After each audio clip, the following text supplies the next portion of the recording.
बर' सुबुङा अमा फिसिनायजों गावखौनो सिनायथि होनो हादों।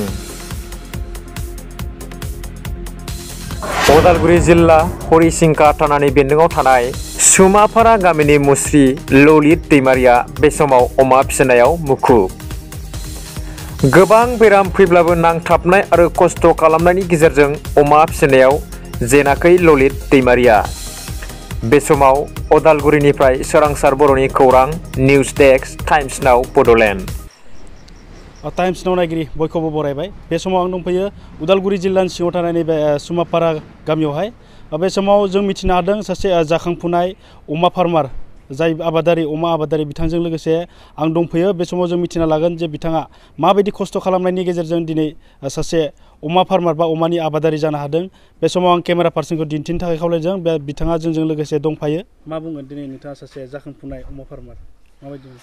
आंथ' मा बुंनो दा, आंनि गोसोजोंनो आङो जेनेबा अमाखौ लाबाय, फार्म बनायबाय। आं एसे फार्स्टआवनो आं जेनेबा मोननै रुम बनायबाय। बिनि उनाव आङो अमा लाबाय। लानायनि उनाव बेरामाथ' जेनेबा हमा नङा। स्वाइन फ्लु बेमारा बे गाज्रि, बे थारमाने फार्स्टआव आंखौ बेनो माहाय खहा खालामबाय। बिनि उनाव आङो लादों, दिनैसिम दा बे बुस्थुआ गैया। दा एसे एनै बेराम जायो जानाया आंनो ट्रिटमेन्टखौ लायो। इंजेक्सन जि होनांगौ, अमानो जि बुस्थु होनांगौ, थारमाने अमाखौ माबायदि जेनेबा अग्रंफोरखौ मारै साफा खालामनांगौ मानांगौ, आं दिनाव खननै सुयो। पायखानाखौ आं बेयाव दोना, बेलेगाव गारहैयो बाल्थिंजों। बारि दङ आंहा, बारियाव गारहैयो। ओमफ्राय बिदिनो अमाखौ लानानैथ' आं दा मोजांखौनो मोनदों। आं फुल साक्सेस जानो हायाबाबो जेनेबा दा आङो 3 बोसोर जाबाय। दासो 3 बोसोर जादोंथ', एसेबां थाबथ' मा जानो। ओंखायनो दा आङो लागासिनो दङ। दा 33 पिस दङ आरो अमाया दायो। दा आं लागासिनो दङ। ओमफ्राय दायो आंहा डिसेम्बरालागै आङो 12-13थासो जेनेबा फाननो मोनगोन। ओमफ्राय माजे मासे मानैयाथ' आं फानबायनो थाखायो।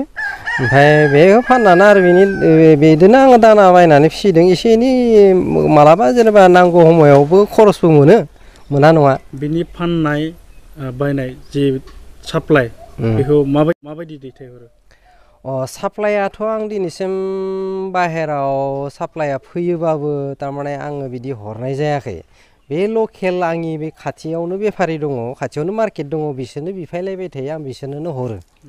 थारमाने आजिखालिथ' दा जेनेबा अजन सिस्टेमसो हरोथ' फार्माफ्रा, अजन सिस्टेम हरो। दा आं दिनैसिम अजन सिस्टेम हराखै।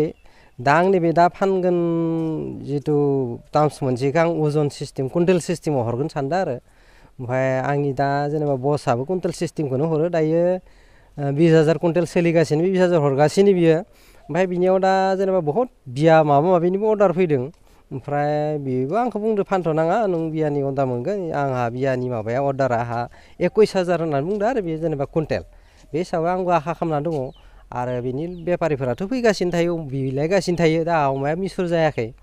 खमसे खम मिसुर जानाय 1 कुइन्टेल जानांगौ, होमबासो माने एसे मुलाम्फा जायो आरो। दा बे हिसाबाव जेनेबा मानसिफ्रा गोसो होनांगौ, जेनेबा लसथ' जाया, साक्सेस जायो जानायालाय। खिन्थु सेस्था खालामनांगोन आरो खस्थ' खालामनांगोन। खस्थ' दङ एसे। आं दा बेखिनि अमाखौ आंनो हारसिं मेनटेन खालामो।